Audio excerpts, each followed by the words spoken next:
Hi, everybody. It's Tommy Bell again, and this is episode 2 of Is This Thing On? And oh my goodness, if you saw how my phone was set up right now, you would know I'm not a professional YouTuber. This is my kitchen cupboard door. The phone is in my cupboard. But anyways, very excited about getting this series rolling and talking about becoming a stand-up comic. So this is the second episode, and I'll keep it short and I'll get right into it. But before I do, please like, share, and subscribe. That really helps me out because I'm trying to build a YouTube channel. So anyways, what I want to talk about today is how I got started. Not like my first mic or anything, but how I made the decision. If you're a person that's thinking about becoming a comic or giving this thing a shot, these are the kind of things that happen to me, and maybe you can relate to some of it. So, how it started, I was always one of those guys that was funny, liked to make people laugh at parties and social gatherings, and I sang in a band and played music my whole life. I played the drums, I play guitar, I sing, I do a bunch of different things, but I was always a musician. And I was doing a gig one day, and I was cracking jokes with the audience, and they were, in a very fun way, heckling me in a good-natured, silly way. And we were just playing back and forth, and I had the whole place, it kind of cracked up. They were in stitches. And there was a guy I knew there that owns a comedy club. He was there at the bar, and he walked up to me when I got done, and he said, "Hey, you are a stand-up comic."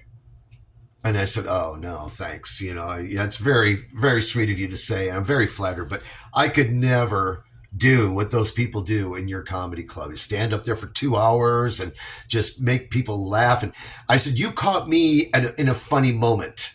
Like, I can't turn it on and off. I have no control over when I'm funny. This was just kind of, you happen to witness a funny moment. Normally, I'm not this funny." And he said, "No, you're wrong. You're wrong." He goes, "I can spot it." And he said, "Let me tell you something else.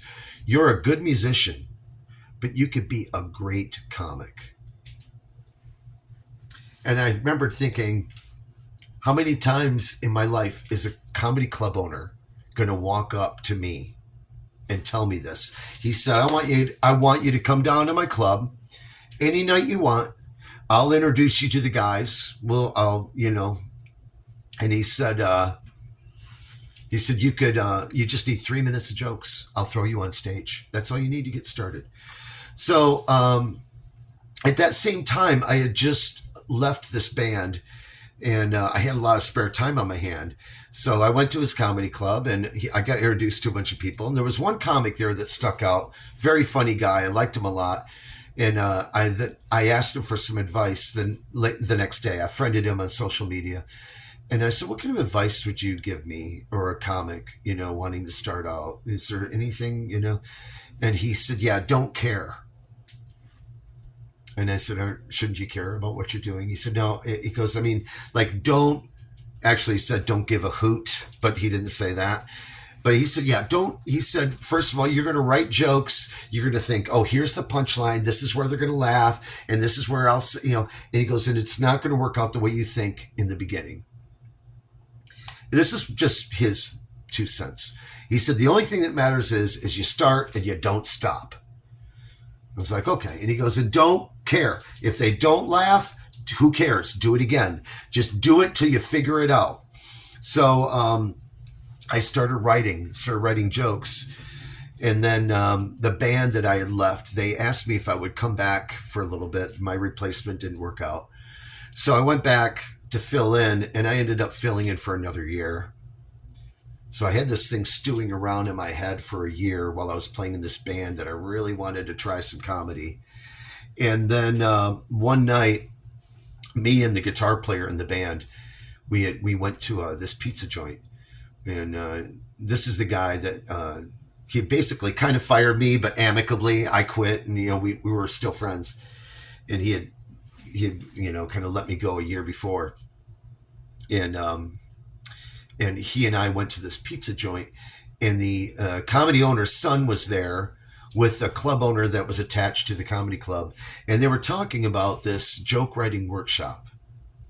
And the guitar player, this is like 3 a.m, pizza joint on Sapy Beach, and the guy, the guitar player said, "If you don't go to that joke writing workshop, you're fired from my band." I said, "Dude, you already fired me like twice. What are you talking about?" He goes, "I don't care. I'll fire you again." He really wanted me to pursue comedy. He knew I should do it. And, he's a good friend. And so I went, and, but that week, a couple of things happened.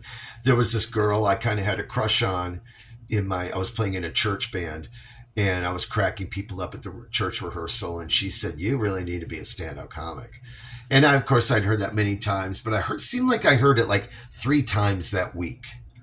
And the timing just seemed to be lining up. So I decided I would go to this joke writing workshop, and I would finally give stand-up comedy a shot. And I'll tell you more in the next episode after this. So thanks again for watching. We'll see you